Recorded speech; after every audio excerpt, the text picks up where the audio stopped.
Election 8 फरवरी को ही होंगे, supreme court ने फैसला सुना दिया। सुप्रीम कोर्ट ने लाहौर हाई कोर्ट का फैसला मुअत्तल कर दिया। सुप्रीम कोर्ट ने अपने हुक्म में कहा है कि इलेक्शन कमीशन 3 घंटे में इलेक्शन शेड्यूल जारी करे। लाहौर हाई कोर्ट में तहरीक इंसाफ की दरखास्त नाकाबिले समात है। सुप्रीम कोर्ट ने लाहौर हाई कोर्ट को मजीद कार्रवाई से रोक दिया और Lahore high court ROs DRO से मुतालिक दरखास्त पर मजीद कार्रवाई न करे। क्यों ना दरखास्त गुजार उमैर नियाजी के खिलाफ तौहीन अदालत की कार्रवाई की जाए। समात का मजीद अहवाल जानते हैं। हमारे साथ मौजूद हैं अमानत गशकुरी। अमानत, आगाह कीजिएगा, मजीद क्या रिमार्क्स दिए गए हैं?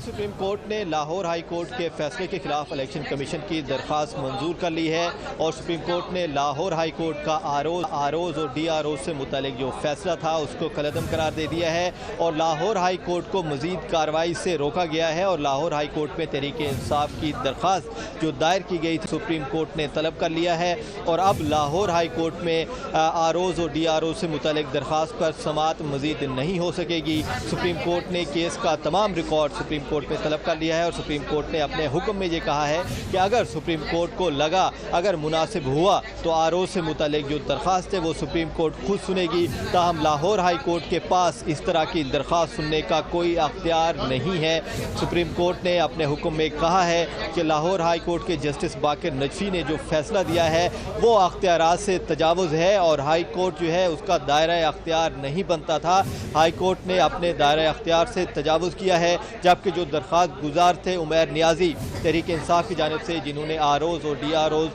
से मुतालिक दरख्वास्त दायर की थी, उससे मुतालिक सुप्रीम कोर्ट का ये कहना है कि क्यों ना उमैर नियाजी के खिलाफ तौहीन अदालत की कार्रवाई की जाए, उनको तौहीन अदालत का नोटिस क्यों ना जारी किया जाए, क्योंकि सुप्रीम कोर्ट ने 8 फरवरी को इंतखाबात का फैसला दिया था। तो सुप्रीम कोर्ट के फैसले के खिलाफ कौन सी ऐसी दरख्वास्त है जो दायर की जा सकती है और लाहौर हाई कोर्ट ने इस दरख्वास्त को क्यों इंटरटेन किया, सुप्रीम कोर्ट ने इस पर भी सवालात उठाए हैं और सुप्रीम कोर्ट ने अब ये हुक्म दिया है कि सुप्रीम कोर्ट ने 8 फरवरी को इंतखाबात कराने का जो फैसला दिया था उस पर मनोअन अमल किया जाएगा और इलेक्शन कमीशन को यह अहकाम दिए गए हैं कि इलेक्शन कमीशन आज ही इंतखाबी शेड्यूल जारी करे और इलेक्शन का जो शेड्यूल है वो आज रात 12 बजे से पहले जारी करने का हुक्म दिया गया है सुप्रीम कोर्ट की जानिब से। जबकि इलेक्शन कमीशन के जो हुक्म सुप्रीम कोर्ट में मौजूद थे उन्होंने भी यकीन दहानी कराई है कि आज ही इंतखाबी शेड्यूल जारी होगा, क्योंकि अगर आज इंतखाबी शेड्यूल जारी नहीं होता तो फिर जो डिस्ट्रिक्ट रिटर्निंग अफसरान है और जो रिटर्निंग अफसरान है उनकी तरबियत वक्त पर मुकम्मल नहीं हो सकेगी और इंतखाबी शेड्यूल वक्त पर जारी ना होता तो 8 फरवरी को इंतखाबात कराना मुमकिन नहीं था, क्योंकि 54 दिन चाहिए होते हैं इलेक्शन कमीशन को इंतखाबी शेड्यूल जारी करने के बाद इलेक्शन के इंतजामात के लिए। तो अब सुप्रीम कोर्ट ने अपने 8 फरवरी के फैसले पर अमल करने का हुक्म दे दिया है और ये कहा है कि कोई भी अदालत सुप्रीम कोर्ट के फैसले की हुक्म अदोली नहीं कर सकती। चीफ जस्टिस पाकिस्तान काजी फयाज ईसा की सरबराही में 3 रुकनी बेंच तश्कील दिया गया था, जिसमें जस्टिस मंसूर अली शाह और जस्टिस सरदार तारिक मसूद शामिल थे, जिन्होंने इलेक्शन कमीशन की दरख्वास्त पर समाअत की और इलेक्शन कमीशन की दरख्वास्त मंजूर की गई है और सुप्रीम कोर्ट ने इलेक्शन कमीशन की जो इंतखाबात और जो आरओज और डीआरओ से मुतल्लिक दरख्वास्त थी वो गैर मुय्यना मुद्दत के लिए महफूज की है, मुलतवी की है। सुप्रीम कोर्ट ने इलेक्शन कमीशन की जो दरख्वास्त थी वो निपटाई नहीं है, क्योंकि सुप्रीम कोर्ट ने अपने हुक्म में ये लिखवाया है कि अगर किसी भी किस्म की इंतखाबात में इल्तवा अगर सामने आया तो सुप्रीम कोर्ट दोबारा इस दरख्वास्त को समाअत के लिए मुकर्रर कर सकती है और अगर आरओज और डीआरओ से मुतल्लिक कोई भी मामला सामने आता है तो उससे मुतल्लिक ये जो दरख्वास्त है इलेक्शन कमीशन की वो सुप्रीम कोर्ट में ज़ेर इल्तवा रहेगी और जब मुनासिब लगा सुप्रीम कोर्ट को तो दोबारा इस दरख्वास्त को टेकअप भी किया जा सकता है। तो सुप्रीम कोर्ट ने बड़ा फैसला सुनाया है और लाहौर हाई कोर्ट ने आरओज और डीआरओ से मुतल्लिक जो अपना 13 दिसंबर को फैसला दिया था वो मुअत्तल किया गया है और पीर को लाहौर हाई कोर्ट का जो लार्जर बेंच तश्कील दिया गया था जिसने पीर को समाअत करना थी, सुप्रीम कोर्ट ने लाहौर हाई कोर्ट को मजीद समाअत से भी रोक दिया है और आज ही इलेक्शन शेड्यूल जारी करने का हुक्म दिया गया है। जबकि चीफ जस्टिस पाकिस्तान काजी फयाज ईसा ने दौरान समाअत ये रिमार्क्स दिए हैं कि ये बात बहुत अजीब है कि लाहौर हाई कोर्ट के एक जज जो हैं वो सुप्रीम कोर्ट के फैसले के होते हुए भी ऐसा हुक्म जारी कर रहे हैं जो सुप्रीम कोर्ट के हुक्म की नफ़ी है। तो लाहौर हाई कोर्ट के जो जज हैं उन्होंने मिसकंडक्ट किया है, ये कहना है चीफ जस्टिस पाकिस्तान काजी फ़ायज़ ईसा का। चीफ जस्टिस पाकिस्तान ने कहा कि जस्टिस बाकिर नजफी जिन्होंने लाहौर हाई कोर्ट में आरोज से मुतल्लिक़ केस की समाअत की थी, उन्होंने मिसकंडक्ट किया है और सुप्रीम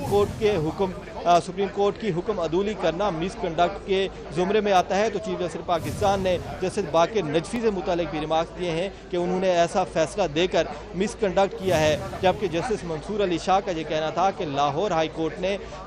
एक आम शख्स की दरख्वास्त पर फैसला दे दिया जिससे पूरे मुल्क के इंतखाबात जो हैं वो रुक गए हैं। क्या लाहौर हाई कोर्ट ऐसा फैसला दे सकता है? जबकि इलेक्शन कमीशन के वकील सजील सवाती का ये कहना था कि हाई कोर्ट को खतूत लिखे थे, तमाम हाई कोर्ट से रिटर्निंग अफसरान मांगे गए थे, लेकिन जब इनकार किया गया हाई कोर्ट की जानिब से तो फिर इलेक्शन कमीशन ने रिटर्निंग अफसरान जो है वो मुख्तलिफ इदारों से लिए,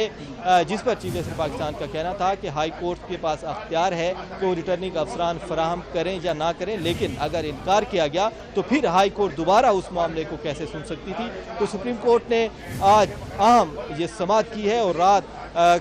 रात को ये जो है बेंच सुप्रीम कोर्ट का आया है और 3 रुकनी बेंच तश्कील दिया गया है। 3 बजे के करीब आज चीफ इलेक्शन कमिश्नर को सुप्रीम कोर्ट ने तलब किया था और उनसे ब्रीफिंग ली गई थी कि इंतखाबी अमल क्यों रोका गया है, जिस पर chief election commissioner supreme court में पेश हुए और चीफ जस्टिस पाकिस्तान काजी फ़ायज़ ईसा और सुप्रीम कोर्ट के सीनियर तरीन जजेस को ब्रीफिंग दी, जिसके बाद चीफ इलेक्शन कमिश्नर ने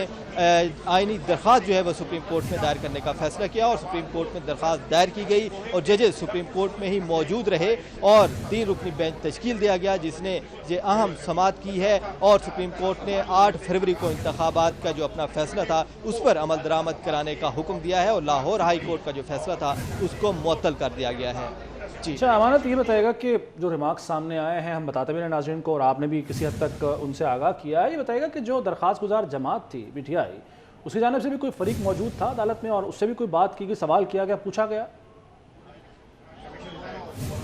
जी, चीफ जस्टिस पाकिस्तान काजी फ़ायज़ ईसा की जानिब से ये नुक्ता उठाया गया कि जो 8 फरवरी के इंतखाबात का फैसला हुआ था उसमें तमाम जमातों ने इत्तफाक किया था, जिसमें तहरीक इंसाफ भी शामिल थी और तहरीक इंसाफ उसमें फरीक भी थी। तो क्या आज तहरीक इंसाफ का कोई बंदा सुप्रीम कोर्ट में आया है जिस पर कोई भी सुप्रीम कोर्ट में मौजूद नहीं था? तहम कुछ देर बाद तहरीक इंसाफ की एक वकील जो है वो सुप्रीम कोर्ट आई और जब हुक्मनामा लिखवाया जा रहा था तो उस दौरान वो सुप्रीम कोर्ट पहुंची हैं, जिस पर चीफ जस्टिस पाकिस्तान ने बरहमी का इजहार किया और चीफ जस्टिस पाकिस्तान ने कहा कि हम अब हुक्मनामा लिखवा रहे हैं और इस दौरान कोई भी वकील जो है वो रोस्टरों पर आकर बात नहीं कर सकता। तो तहरीक इंसाफ की जानिब से कोई भी सुप्रीम कोर्ट में आज पेश नहीं हुआ है। ताहम चीफ जस्टिस पाकिस्तान की जानिब से ये इस्तफसार किया गया कि लाहौर हाई कोर्ट में उमैर नियाजी ने जो दरख्वास्त दायर की है, ये उमैर नियाजी कौन है? क्या वो इनफरादी तौर पर उन्होंने दरख्वास्त दायर की है या कि तहरीक इंसाफ की नुमाइंदगी कर रहे थे? जिस पर इलेक्शन कमीशन के वकील ने बताया कि उमैर नियाजी के मुताबिक वो तहरीक इंसाफ की नुमाइंदगी कर रहे थे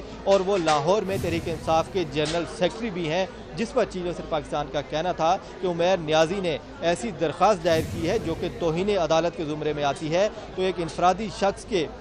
दरख्वास्त पर लाहौर हाई कोर्ट ने ऐसा फैसला क्यों दिया है? तो सुप्रीम कोर्ट में तहरीक इंसाफ की जानिब से आज कोई भी वकील जो है वो पेश नहीं हुआ, क्योंकि सुप्रीम कोर्ट की जानिब से जो दरख्वास्त समाअत के लिए मुकर्रर हुई, इलेक्शन कमीशन ने दरख्वास्त दायर की जिस पर 3 रुकनी बेंच तश्कील दिया गया और चीफ जस्टिस पाकिस्तान ने ये बात भी वाज़े की कि जो 3 रुकनी बेंच तश्कील दिया गया है वो चीफ जस्टिस पाकिस्तान ने अकेले तश्कील नहीं दिया, बल्कि 3 रुकनी जजेस committee supreme court practice and procedure कानून के मुताबिक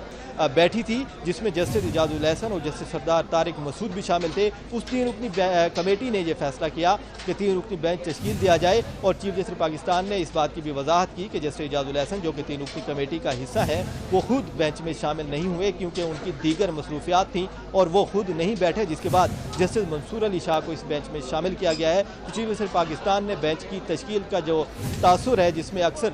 ये कहा जाता है कि मर्जी के बेंच तश्कील दिए जाते हैं, उसको भी चीफ जस्टिस पाकिस्तान ने उसकी भी वजाहत की और कहा कि बेंच भी